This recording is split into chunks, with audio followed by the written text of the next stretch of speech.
You gotta hand it to the devs at Clockwork Labs because they are really focusing on listening to the community and implementing features that a lot of people have been requesting. For example, in the last update, they implemented WASD, which is a heavily requested feature. Yes, it is a bit clunky, but it's gonna be fine-tuned in the future. But that right there is a prime example that they are actively listening. They wanted to hold off releasing WASD, but they know that the community wanted it, so they added in with a little side note saying, hey, we're gonna be doing more of this in the future. But another good example is in this update. They did something that my community was extremely happy with. And by the way, this can be found in the notable changes of the patch notes within the Discord post. But they made several buffs to hunting XP. There were more XP per action while hunting and processing. But processing will take a little bit longer. To add, all hunted animals now give 3 hides instead of 2 when processed. And we'll dive more into the notable changes later on in the video, but those 2 right there were huge for hunters. But moving into some key points in their update post. Banks are now destructible again. They added, we are not taking any further action in the multiple banks this week. The developer intent was that there would only be 1 bank per claim, and the current state of settlements having multiple banks is not good for user experience. We have plans to make banks upgradable and expandable in the future, being able to add more slots, tabs, or depth to storage. Think like the tier system. Tier 1 to tier 10. There could be possibly a tier 10 bank one day. We don't know. This is also important with the introduction of player housing to make sure that the storage you can build in your player house isn't totally invalidated by settlements creating many cheap banks. And I do talk about player housing later on in the post, so we'll get to that in a few. Settlement placing proximity. They've added a minimum distance that you can place a player settlement from an existing player settlement.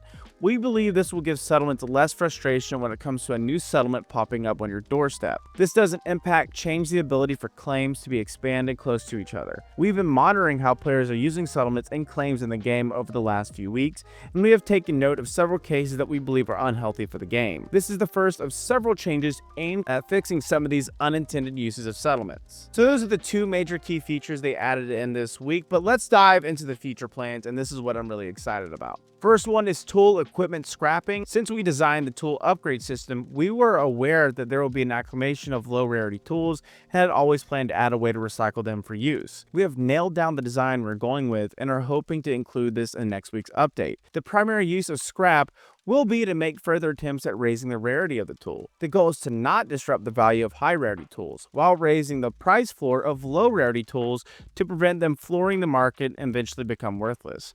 And then they say that they're letting us know now so we can make an informed decision on what to do with our tools by next week.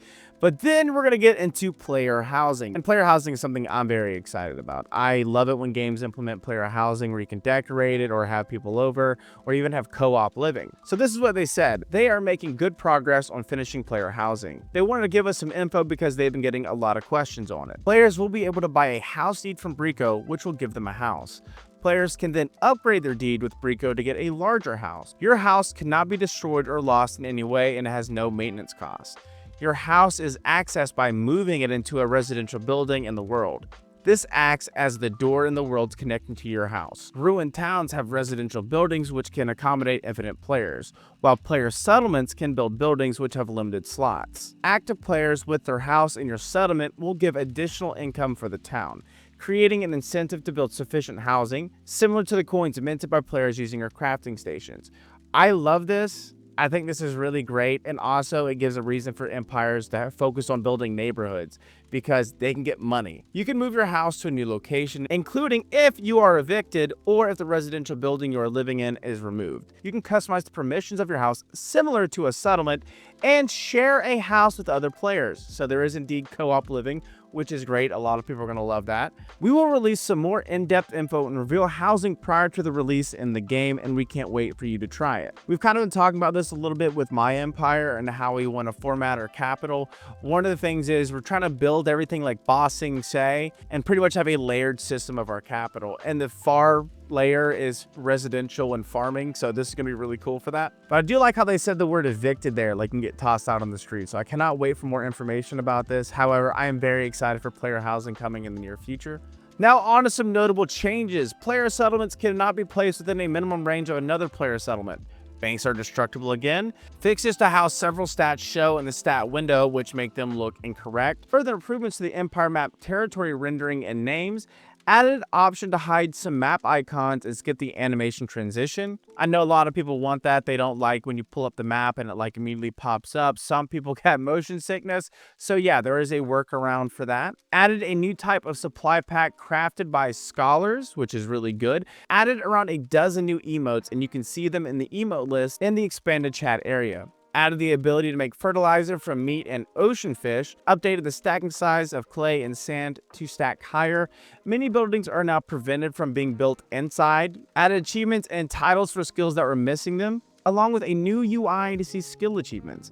Updated tier 4 berries have much more health and respawn more aggressively to deal with the overall low amount of them. And just a little bit more, but yeah, that's pretty much the gist of it.